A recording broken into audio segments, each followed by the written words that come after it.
के लिए हाथी और घोड़ों का उपयोग करते थे। किसका उपयोग करते थे? हाथी और घोड़ों का। जिसके पास प्रशिक्षित हाथी और घोड़े होते थे, युद्ध में उसी की विजय होती थी।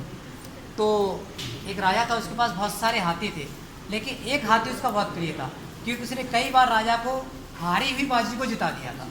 बहुत ही वफादार हाथी था, बहुत ही युद्ध कौशल में निपुण हाथी था। ठीक है, उस हाथी के सारे राजा ने कई युद्धों में जीत प्राप्त की, लेकिन समय के साथ समय बदलता गया, हाथी की उम्र बढ़ती गई, हाथी बूढ़ा हो गया। तो राजा ने क्या किया, उस हाथी को युद्ध स्थल पर ले जाना बंद कर दिया। ठीक है, वहीं घर पे ही रहता और उसकी सेवा करते। एक बार वहीं पास में सरोवर था पानी का, तो जो हाथी था ना, पानी पीने के लिए सरोवर में चला गया। कहाँ चला गया? बुजुर्ग हो गया, सरोवर में चला गया, वहाँ कीचड़ थी, तो हाथी वहाँ फंस गया। ठीक है, तो कुछ लोगों ने राजा को सूचना दी। राजा अपने सैनिकों के साथ स्वयं आया और हाथी को निकालने की कोशिश की। काफ़ी कोशिश की, हाथी चिंगाड़ रहा था, आवाज़ कर रहा था, लेकिन हाथी को वो नहीं निकाल सके।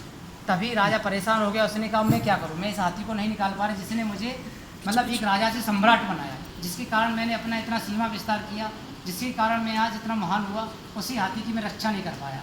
तो किसी ने कहा कि भगवान बुद्ध नगर भ्रमण पर हैं, क्यों ना हम उनसे सलाह लें।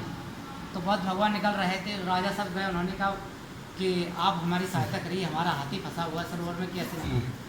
तो भगवान बुद्ध ने कहा आपको चिंता करने की ज़रूरत नहीं है, आप ऐसा करिए, तालाब के चारों ओर युद्ध के नगाड़े बजवा दीजिए। तो सब लोग आश्चर्यचकित हुए, महाराज हम इतने हमारे बाहुबल से हाथी को हम नहीं निकाल सके थे, तो नगाड़ा से कैसे निकल आएगा। उन्होंने कहा जो मैंने आपको उपाय बताया आप करिए। तो वो इतनी कह करके अपने नगर भ्रमण पर निकल गए। तो उन्होंने कहा रही ये क्या उपाय बता रहे। फिर भी किसी बुद्धिमान व्यक्ति ने कहा नहीं, एक बार उनकी बात को करके देख ले क्या है। तो उन्होंने चारों तरफ युद्ध के नगाड़े बजवाए। जैसे ही युद्ध की प्रतिध्वनि हाथी के कान हो गई, हाथी में क्या होने, जो मृत प्राय हाथी था ना, उसमें धीरे धीरे एक्टिविटीज़ होने लगी। ठीक है, हाथी धीरे धीरे जो लेटा हुआ था धीरे धीरे खड़ा हुआ, और कुछ समय बाद हाथी चिंगाड़ के साथ निकल आया। ठीक है ना, खुद ही निकल आया। हाँ, खुद ही यार बिना शक्ति। युद्ध के नगाड़ों की आवाज़ सुन करके हाथी के अंदर जो वीर था, अंदर जो हाथी के अंदर शक्ति थी, जो उसके जवानी के दिनों से याद आ गए कि मैं युद्ध में सत्ता पलट दिया करता था, तो मैं इस कीचड़ से क्यों नहीं निकल सकता। तो युद्ध के नगाड़ों ने हाथी के अंदर जो उसके क्या थे, जो उसकी गुण थे अंदर की, उनको जगा दिया, और हाथी स्वयं ही कीचड़ से बाहर आ गया।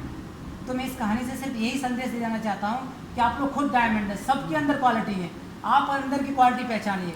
यहाँ नगाड़े बजाने के लिए कोई नहीं आएगा, परिचय से जितने नगाड़े बजा रहे हैं वो सफिशियंट है। ठीक है, मुझे नहीं लगता इससे ज़्यादा नगाड़े बजाने की ज़रूरत है। ठीक है ना, आप सोचें कोई हमारे लिए भी नगाड़े बजाने के लिए आएगा, तो न तो कोई नगाड़े बजाने के लिए आएगा। ठीक है, हमारे अच्छे दिन आएंगे, न कभी अपने आप अच्छे दिन नहीं आएंगे। हम अपने अच्छे दिन खुद कोशिश करेंगे तभी अच्छे दिन आ सकते हैं। ठीक है ना, वो हम सब लोग जानते हैं कि वो कहते हैं कि भगवान कभी हेल्प नहीं करता, भगवान तभी हेल्प करता है जब हम स्वयं हेल्प करते हैं।